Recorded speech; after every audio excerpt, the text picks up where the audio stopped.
Geneva. How was the photo shoot? It was fun. At least this time may kasama ako kasi the first time I did this, the first and the second time, ako lang mag-isa. So this is your second time? This is my third for Pita. Talagang you have advocacy sa... Yeah. That's why.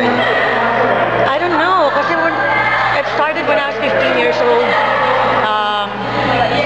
I'm now 36, so it's been a long time. Nung 15 ako kasi I went to that safari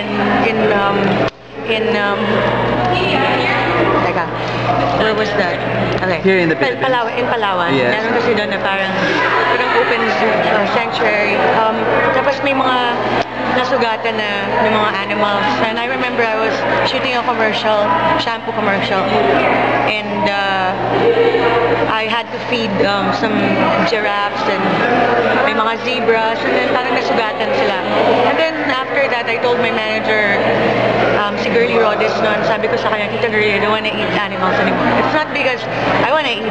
I don't, you know, it's not like we eat giraffes or ano, hindi naman. But parang tinamaan lang ako ng something and I couldn't explain why. So it was just a natural thing. I just decided no more. It does not mean na hindi ka na kumakain ng pork or... Hindi ako kumakain din talaga. Vegetarian ka na. Naging vegetarian ka na after that incident. 15 pa lang. Oo. What type of vegetarian? Vegetarian. I'm not vegan. I'm vegetarian. Vegan is different. Vegan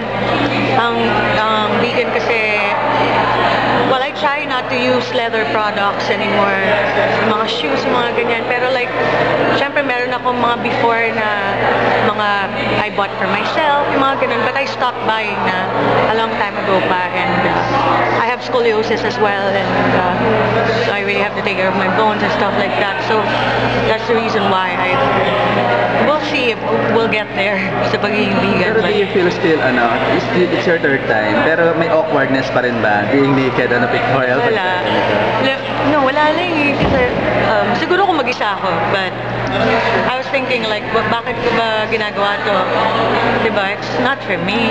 It's for cause. And I'm thinking since here, my son is not here. My son is in LA studying, and here, what I have, I mean, I don't have a boyfriend, I don't have a man in my life, but I have my family, of course, and my passions, which is singing, and ito, yung mga pinaglalaban ko, diba? At least I have something to live for as well. Of course, you have child. Tinuturo mo na rin siyang maging... My son is 16 years old, Heaven. Pero no, I call him, he's a meatitarian, okay? I mean, pinalaki namin ni Casey. Lumaki siya sa piling tatay-tatay na si Casey, who is like one of the biggest meatitarians I know. I never force people to be a vegetarian like me. I know that I can only inspire and educate people. So talking about Casey, kamusta na kayo? we're good. We were never bad. Really happy for him. I just want him to be happy all the time, and I wish him well. I'm glad that he has found home.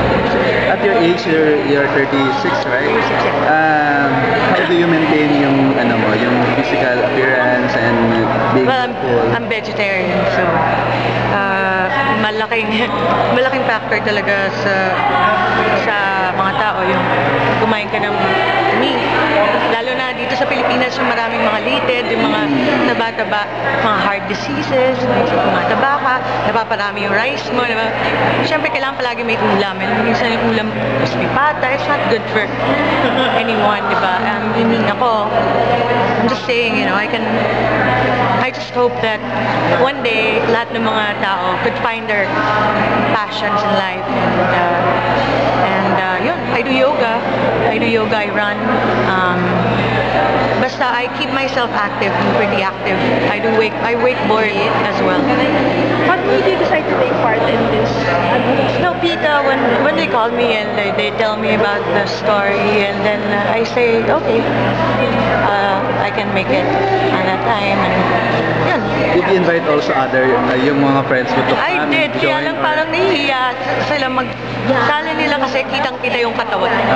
Eh ako nga nakatakip na talaga. So I was like, okay lang ako, okay lang. But yeah, may mga nahiya. Pero ayun. Pero do you have any idea why naked? Bakit yun yung parang para ipakita So yung first of all, parang I'd rather be naked than to eat animals. I'd rather be naked than to wear fur. Fur na nanggagaling sa animals. I'd rather be naked than, than have Mali stay in Luneta in a cage na parang gano'n. I mean, do you want to be caged as well if you were in her shoes? Wouldn't be alone, di ba? It's not, yun yung ano dun eh. It's parang natural. When you're naked, it's the natural you. You're showing who you really are.